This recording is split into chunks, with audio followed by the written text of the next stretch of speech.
Alors bonjour à tous, je vais vous parler du projet Mobicitaire qui a déjà été mentionné, mais aussi faire le pont avec un autre projet sur lequel on est en train de bosser qui s'appelle Checkbox, et donc comment on fait le passage, comment on fait le passage de l'un à l'autre.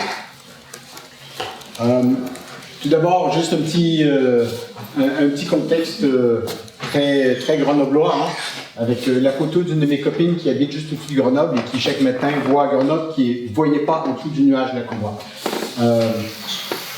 Grenoble fait partie des villes polluées de France, avec bien entendu le dépassement des normes européennes régulièrement. On a des niveaux de pollution qui sont un peu moins élevés que dans les autres villes polluées, mais nos pics de pollution tendent à durer un peu plus longtemps, à cause notamment de la géologie que vous voyez là. On est dans une cuvette. Et donc quand il y a des vents, ça passe au-dessus.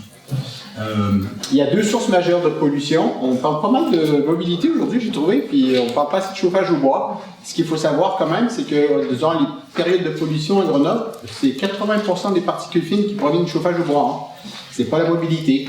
Et sur l'année, lycée sur l'année, c'est environ 46% des particules fines qui proviennent du chauffage au bois. C'est la première source de particules fines à Grenoble. En termes de contexte politique à Grenoble, on a déjà fait une grosse étude sur une zone d'action prioritaire sur l'air en 2012 qui donc s'attaquait à la mobilité. Puis en 2014, une étude sur le chauffage au bois. La ZAPA n'a jamais eu lieu pour des raisons de conflits politiques, ça s'est très mal terminé.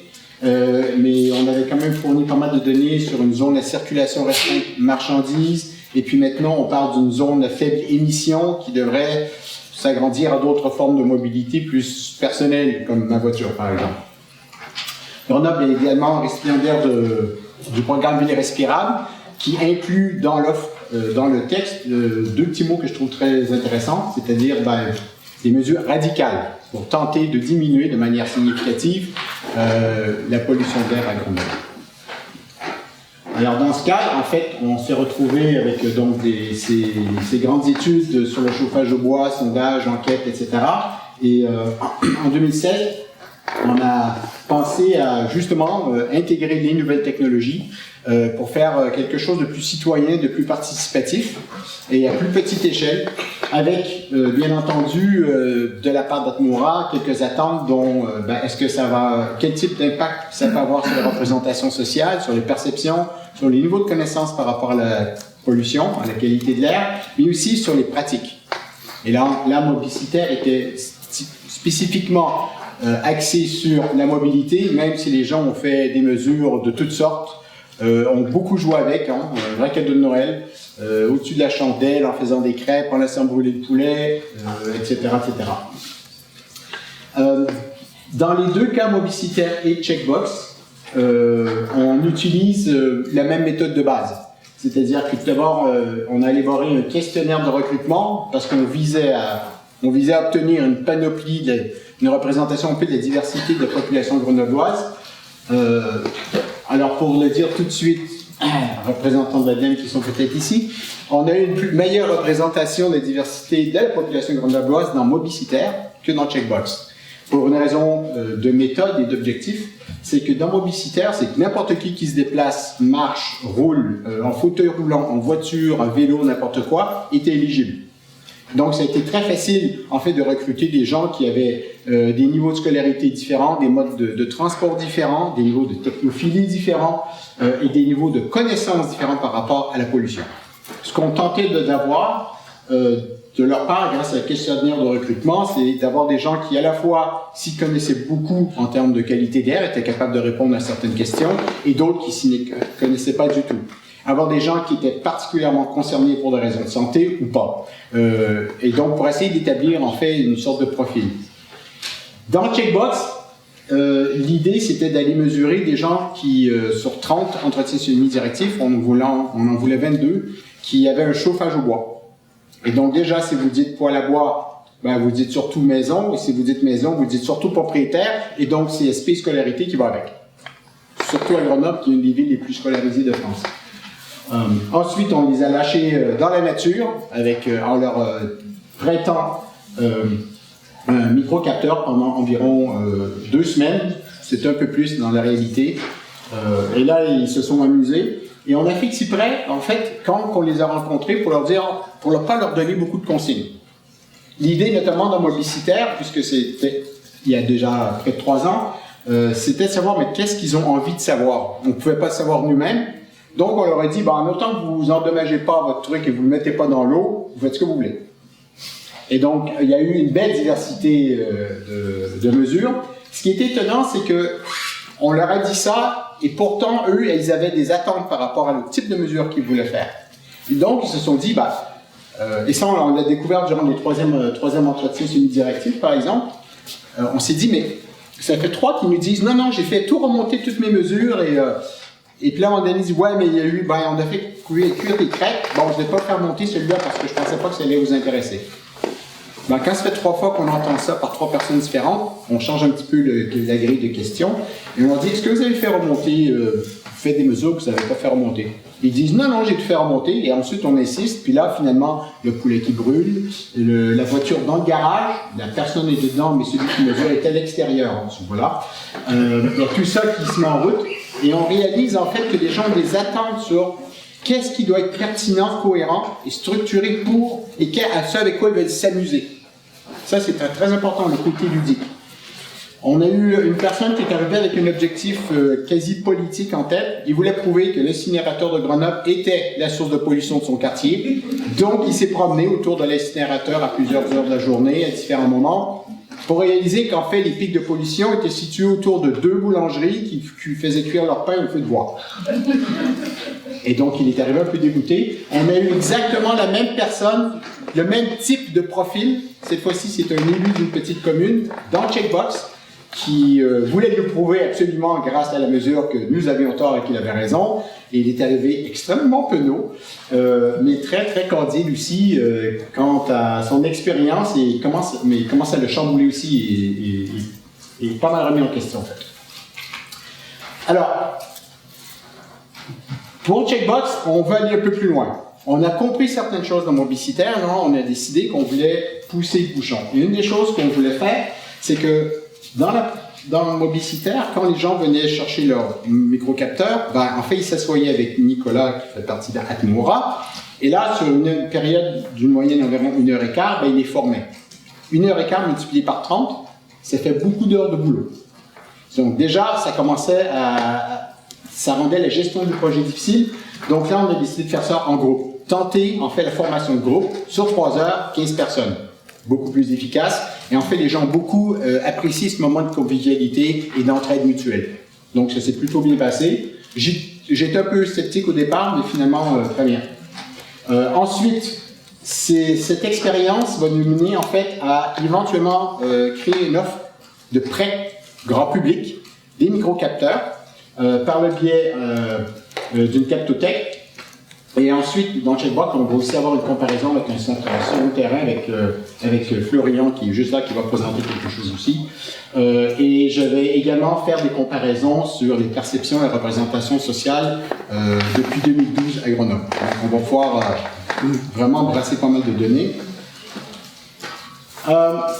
Alors, ce qu'il faut savoir, c'est que dans Checkbox, en un peu plus de 2 semaines, on a eu 383 réponses au questionnaire. Le questionnaire était très complet, prenait environ 20 minutes à répondre. Tout le monde a répondu à toutes les questions. Beaucoup ont fait des commentaires personnels.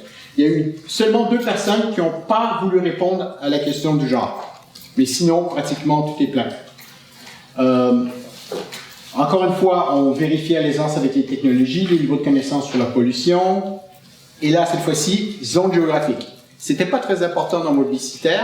Là, ça l'était plus. Pourquoi? Parce qu'une précédente étude nous avait montré que les usages et les représentations sociales liées au chauffage au bois sont différentes si on se retrouve en milieu urbanisé ou en milieu rural.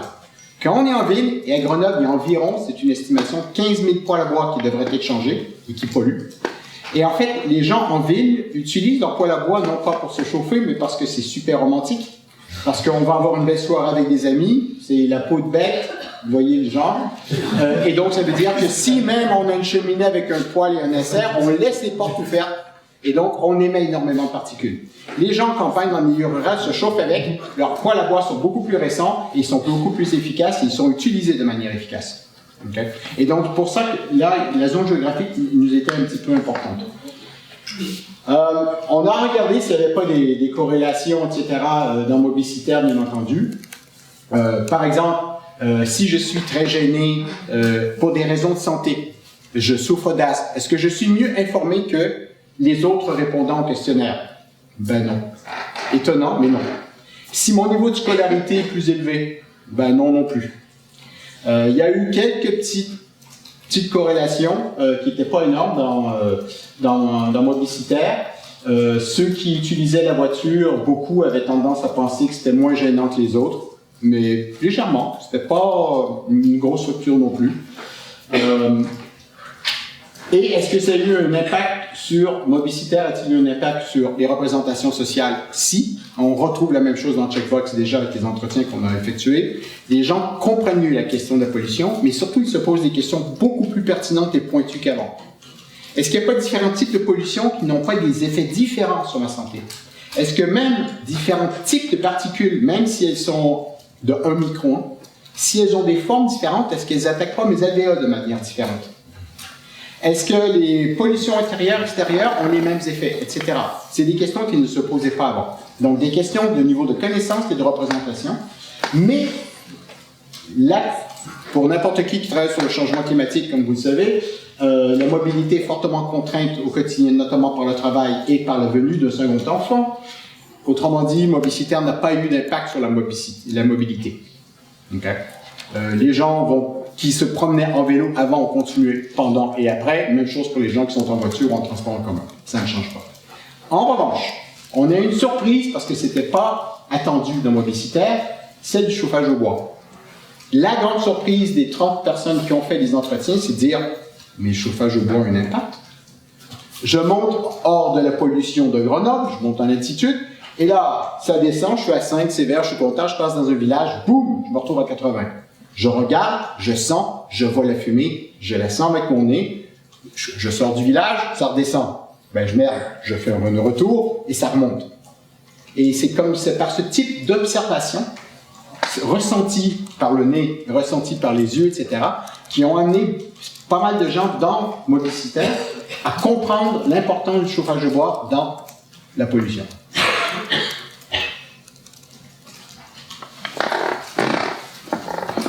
Excusez-moi. Dans Mobicitaire et Checkbox, c'est environ 30% des gens qui attribuent la première place au chauffage de bois en termes de source de pollution. Dans une autre étude de Grenoble Respire, c'était plutôt 85% qui identifiaient le transport routier comme première source de pollution, le chauffage de bois apparaissait en troisième. Il y a une évolution entre Mobicitaire et Checkbox. Mobicitaire, ceux qui ont répondu à Mobicitaire, je ne compare pas à la population normale, ce ne sont pas des gens normaux. Ceux qui ont répondu à Mobicitaire à Checkbox attribuent, quand on regarde globalement, le chauffage de bois en deuxième position. Mais en fait, on se retrouve avec moins de gens qui attribuent aux industries la première position et un peu moins la mobilité et un peu plus au chauffage au bois.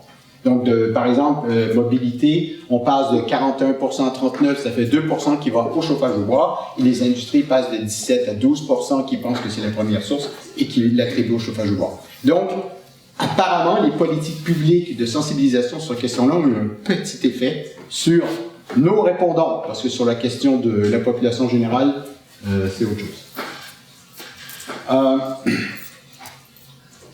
Peut-être une dernière chose aussi, on a eu un problème, c'est que quand on essaie de comprendre pourquoi ceux qui vont voir un médecin ne sont pas à cause de problèmes d'asthme et de respiration, ne sont pas mieux informés que les autres, on n'avait aucune réponse, aucun élément de réponse à ça. Et c'est le Checkbox qui nous a potentiellement donné une réponse. Quand on regarde ici, bon là vous voyez, hein, ça c'est le taux de répondants qui ont deuxième et troisième cycle, catégorie A, etc. Donc on exclut toutes les moyennes nationales du monde. Je sais que les gens de Grenoble sont plus scolarisés que la moyenne nationale, mais là c'est très très fortement scolarisé. Ensuite, on a fait une question, on a quand même extrait profession sociale et de la santé, et quand on regarde, ils sont moins bien informés que les autres. Ça en dit long sur le niveau de travail d'éducation qui reste à faire Parce que si même dans ce public spécifique sur la santé, on a des problèmes de connaissance sur les sources de pollution, alors là, sur la population générale, c'est encore plus important.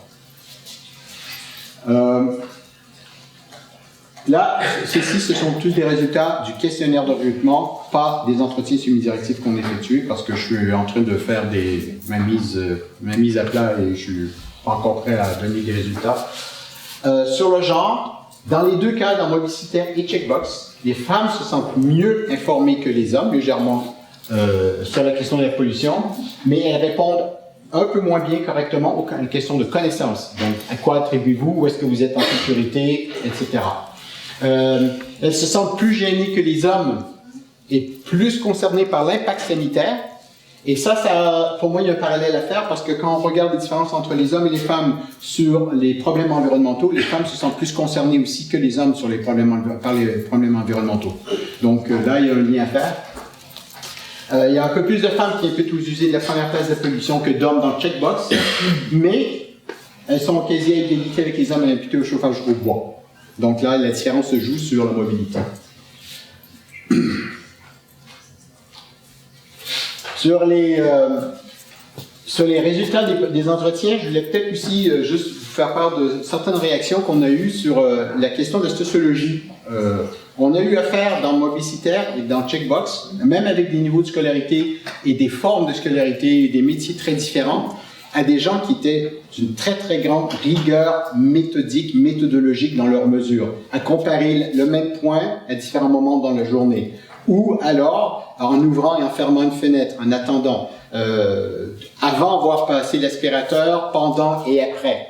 Et très très méthodique comme ça, sans arrêt, incluant les gens qui n'avaient pas un niveau de scolarité très poussé ou qui n'étaient pas des ingénieurs ou des scientifiques, étaient très très très calés là-dessus, très rigoureux.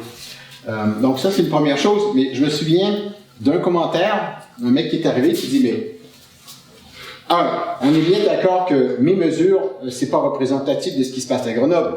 Hier, il dit, j'ai fait brûler des crêpes. Donc, on ne peut pas dire que c'est représentatif de la pollution de Grenoble. Deux, il dit, mais qu'est-ce que fout la sociologie là-dedans? Et en fait, leur envie et leur rigueur étaient assez techniques et scientifiques. Et ils ont bien compris que les mesures qu'ils ont faites n'allaient pas contribuer à une vision statistiquement correcte et représentative scientifiquement de ce qui se passe à Grenoble. Ils l'ont bien compris. En revanche, quand je leur disais, mais c'est peut-être pas ça qu'on recherche, là ils disaient, mais vous recherchez quoi? Ben ça, on va en parler après l'entretien semi-directif. L'idée pour eux, en fait, c'était, comment, ils ont compris pendant l'entretien que ce qui nous intéressait, c'est comment ils interagissaient avec les nouveaux outils technologiques, mais avec les mesures qu'ils avaient prises. Alors, petit résultat, super intéressant. Le micro-capteur, parce que je l'ai dans la main, parce que je peux sentir le chauffage au bois et que je peux voir la fumée, ce que ça me dit, c'est la vérité. Cette mesure est la bonne. S'il y a une différence avec le capteur fixe d'Atmora, c'est le capteur fixe qui n'est pas à la bonne place. D'accord? C'est pas que la mesure du capteur fixe est mauvaise, c'est qu'elle n'est pas réelle, elle n'est pas dans un montant individualisé à moi. Cet élément d'individualisme, on l'a retrouvé aussi dans leur manière, leur motivation, dans leur raison d'aller voir, en fait, le site Internet, où ils pouvaient comparer leurs propres mesures avec les mesures des autres. La plupart d'entre eux sont allés voir le site 2 ou 3 fois, sauf pour les vraiment technophiles, les fous de la donnée qui pensent qu'une donnée c'est vivant et que ça existe et qu'il faut absolument la faire vivre et que ça a des droits. Alors eux, ils y allaient presque tous les jours, mais même ceux-là ne sont pas allés beaucoup comparer leurs mesures avec celles des autres. Par curiosité, 2 ou 3 fois les premiers jours, et ensuite ils ne regardaient que leurs mesures. Donc il y avait un aspect un peu individualiste là-dedans qu'on n'a pas tout à fait compris, mais qui était assez fort. Sur la communication, quand vous voyez ici Checkbox, on voit les deux, mais là c'est sur la communication. Mobicitaire a eu un effet monstre sur la communication, alors que presque nul sur la mobilité, les pratiques de mobilité. Mobicitaire sur la communication, ça a été fou. Ceux qui étaient communicatifs et techno passaient par les réseaux sociaux, Facebook, Twitter, prenaient des photos de leurs mesures, les affichaient, se parlaient les uns aux autres, etc. Ils ont prêté leur matériel à leurs collègues, à leur famille, etc. Et on a eu une femme qui n'avait même pas Wi-Fi chez elle quand elle est venue faire ça. Elle a demandé à Fiston de venir installer le Wi-Fi. Il a fallu lui apprendre comment utiliser le phone, etc. Ça n'a pas été simple. Et c'était une communicatrice de folie. Et donc, en fait, vu qu'elle ne pouvait pas passer par les réseaux sociaux parce qu'elle ne connaissait pas, elle a parlé aux gens. Elle a parlé à environ une centaine de personnes. Sur les pistes de ski, à Carrefour, au marché, dans la rue. Et elle a juste communiqué autour d'elle. Une vraie ambassadrice, mais... Et puis en plus, elle était super, elle avait beaucoup de bagou. Donc, ça passait très bien. Et donc, dans Mobicitaire, on a eu des impacts très forts sur la communication. Et dans Checkbox, de ce qu'on a vu maintenant avec les 30, beaucoup moins fort. Ils ont moins communiqué avec d'autres de manière technologique, puis moins en face à face aussi que dans Mobicitaire. Est-ce que parce que la nouveauté s'émoue, c'est comme le cadeau de Noël, on l'utilise 3-4 fois, puis après ça, bon, on l'oublie? Je ne sais pas. On a essayé de creuser la chose. Pourtant, la manière qu'on a eu de les former, de leur dire, parlez-en autour de vous, c'est bien, on aime ça. Il n'avait pas beaucoup changé, c'était à peu près la même équipe. On a des difficultés à comprendre pourquoi. Et pourtant, c'est les effets. En revanche, sur les pratiques de chauffage au bois et sur la réalisation, sur la compréhension du chauffage au bois comme source de pollution, là, on a eu des gros trucs. Donc là, j'ai fini, de toute façon, ça tombe bien.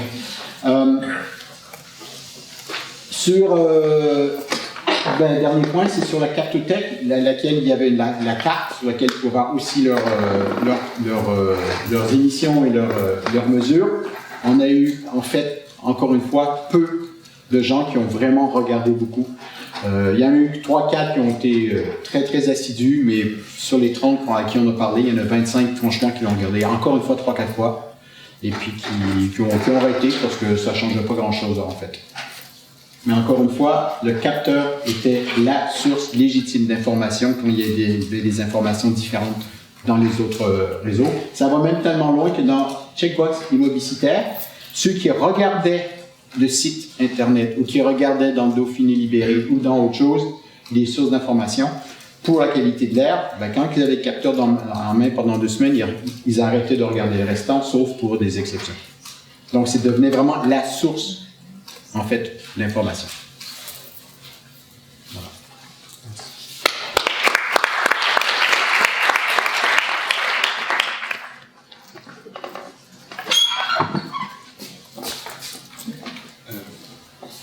Moi j'ai une question.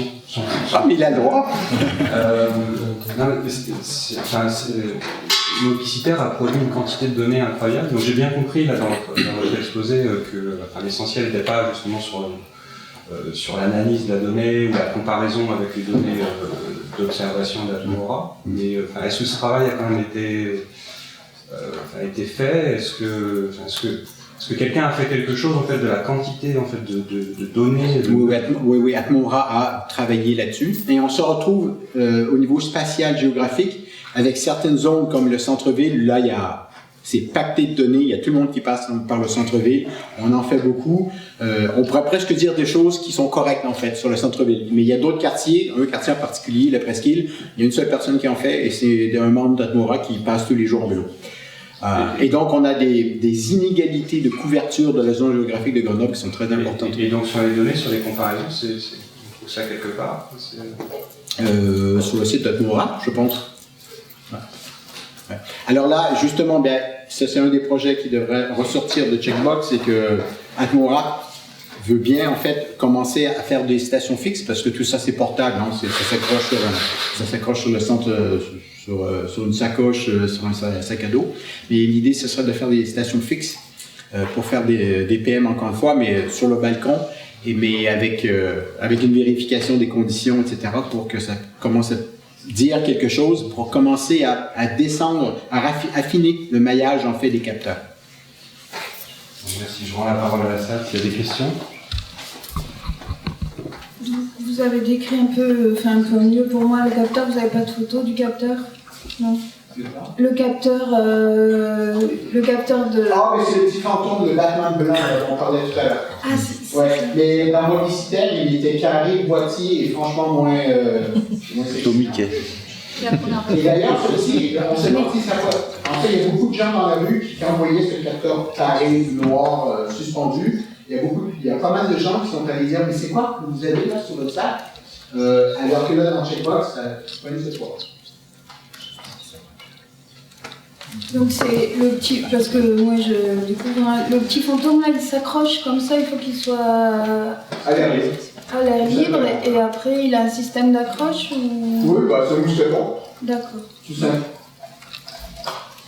Ben, c'est ça. Ouais. Oh, il y en a un plus. Ah, c'est gros. Ouais, je sors de là sans mes capteurs. J'en ai un comme ça aussi. Ah, c'est gros comme ça. C'est tout petit, moi. Ah oui, mais ça fait que les PM, ça fait que les particules. La température est limitée. Ouais, mais en termes de type de pollution, c'est pas les normes. Ça nous intéresse si ça fait Je crois longtemps. que demain, pendant les posters, il y a aussi un showroom. On aura possibilité de voir des cas. 80% des PM proviennent du chauffage domestique. C'est En période de pic de pollution. En hiver, oui. d'accord. C'est calculé comment? Je sais pas le droit. Parce qu'en fait, ils sont capables, si je me souviens bien, ils sont capables d'identifier les particules qui proviennent du chauffage au bois. Ou c'est quoi donc? C'est des analyses chimiques qui sont faites a posteriori. Des analyses chimiques qui sont faites, merci, qui sont faites a posteriori. Des analyses chimiques qui sont faites a posteriori. Sur le carbone, l'analyse du carbone 14, par exemple, des ratios, Jean-François, peut-être tu peux. Ou il y a des mesures optiques aussi qui permettent de faire ça. Mais c'est pas le capteur qui les fait, hein. C'est pas le capteur peut pas faire ça. Hein. C'est d'autres mesures, hein. C'est des mesures faites par des stations moteurs. Et il y en a une petite douzaine sur la région de Grenoble, des stations de référence. D'accord. Je suis curieux d'avoir des détails. Ok. À tout moment, on va pouvoir vous les donner sans problème. Vous m'entendez là peut-être? Ouais, jamais personne ne remet en cause la mesure du capteur, en doute, je veux dire. Qu'est-ce qui fait que les gens acceptent cette mesure-là comme une autorité? Parce que, a priori, ça pourrait être un charlatan. Ouais, ben on rentre dans les représentations sociales, parce que j'en ai eu deux qui étaient vraiment très critiques d'Atmora et des mesures, qui voulaient prouver que c'est un incinérateur ou autre chose. Dont un scientifique qui avait fait de la mesure sur des glaciers pendant des années avec le laser, il sait comment ça fonctionne une optique laser, etc. Ils allaient nous prouver que merde, et puis ben non. Et ce sont les mesures qu'il a fait. Et en fait, c'est à force de faire des mesures, ok, il y a une voiture, je me mets derrière, qu'est-ce que je mesure? Il y a eu des surprises aussi. Hein. J'ai un bouchon, qu'est-ce que je mesure? Bon, là je sais, je vois la pollution sur Grenoble parce que je suis au-dessus. Donc je prends ma voiture, je descends, je mesure, je remonte, etc. Donc c'est à force de visuellement, mais aussi olfactivement, percevoir le chauffage au bois, de percevoir la voiture, c'est pas la même senteur, qu'ils sont arrivés à... Ben, c'est ça, quoi. Ils lui font presque automatiquement confiance, mais plus ils font des mesures, plus ils ont confiance. Et il n'y a personne qui la remet en cause. C'est fou, ça. Il n'y aura plus... en termes de représentation sociale, il n'y a rien qui dit qu'on ne peut pas faire autre chose. On peut très bien la remettre en cause, mais non. Incluant les plus critiques. Moi, je voulais savoir si vous avez, à la fin des campagnes, quelles étaient les attentes des gens une fois qu'ils ont mesuré? Qu'est-ce qu'ils attendaient une fois qu'ils ont eu l'information de la qualité ou pas, la bonne qualité de l'air? Est-ce qu'ils attendaient quelque chose de la part des pouvoirs publics, des actions correctives? Et puis s'il y a une différence entre Mobister et Checkbox, où là clairement Checkbox est plutôt ciblé sur le chauffage au bois, est-ce que les gens attendent quelque chose, des actions, ou est-ce que juste ils mesurent et ils sont contents et ils ont l'information et c'est tout? Voilà, quels sont les retours qui sont faits là-dessus? Alors, en fait, là, j'ai parlé un peu plus du résultat du questionnaire de Checkbox parce qu'on avait 383 personnes, donc là, ça commence à faire plus de matos. Et en fait, on se retrouve avec des types de motivations plus différents. Il y a les motivations uniquement données. Je veux faire remonter de la donnée, je veux en produire, et puis ça me suffit. Après ça, je ne ferai rien d'autre. C'est un peu comme les gens qui suivent leur courbe de consommation énergétique et qui vont faire un Excel, mais qui ne changeront rien par ailleurs. Mais là, c'est pareil. Il y en a d'autres, certains, pas beaucoup, mais qui veulent participer à un projet. Ils veulent nous aider à faire le projet. C'est vraiment j'ai envie d'aider quelqu'un pour que le projet soit mené, mais ça ne change pas grand-chose.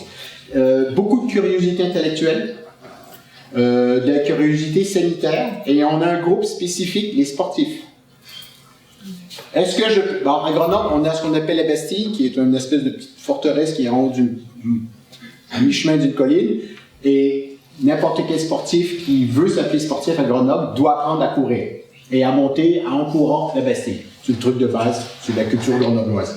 Et bien, il va savoir avec ça, si aujourd'hui c'est trop pollué, je vais peut-être courir sur du plat, plutôt que de monter la Bastille. Si ça passe, et certains d'entre eux, et ça aussi c'est intéressant, la plupart d'entre eux n'auront pas, à partir de 30, je cours plus. C'est à partir du code rouge. Et si vous descendez le code rouge à 10, ben, ils vont arrêter de courir à 10. Okay? Donc, c'est le code couleur qui est très très fort là-dessus qui va déterminer si ou non je fais une pratique sportive ou si comment je vais... le week-end, ça va peut-être influencer un peu ce que je veux aussi. Donc, si le week-end n'est pas trop pollué à Grenoble, je vais rester à Grenoble. Si c'est trop pollué, ben, je vais monter en montagne, par exemple. Okay? Donc, c'est type de motivation. Et dans beaucoup de cas aussi, j'ai commencé à faire des statistiques, mais je ne les ai pas tous encore. Il y avait quand même une bonne proportion qui voulait justement aider à la construction d'une politique publique pour réduire le problème. Donc ça, c'est assez fort comme motivation. Mais il y en a, c'est vraiment une curiosité, en plus que d'autres choses. Ils disent que non, ça ne changera rien à ce que je vais faire, mais ça m'intéresse, donc je le fais. Un autre truc qui était super intéressant là-dessus ici, c'est... on leur a posé la question si c'était angoissant de se retrouver dans un bouchon, de se retrouver à du 40. Et justement, parce que je reviens à une des présentations qui était faite plus tôt, où il y avait les 4 manières de réagir. Et à Grenoble, on est plutôt, ben voilà, c'est pas lui, on ne peut rien y faire. Ça vous angoisse? Non, on est pollué, on sait. Donc il y en a eu quelques-uns sur Checkbox pour qui c'était un peu plus angoissant que nos mobilitaires. Mais c'est pas les grises d'angoissance. Et si on compare avec la vallée de l'Arve, où là c'est hyper politique et les tensions montent, il y a des conflits très forts là-dessus, à Grenoble, les gens sont cool. Donc ça passe pas à ce niveau-là d'implication. C'est autre chose.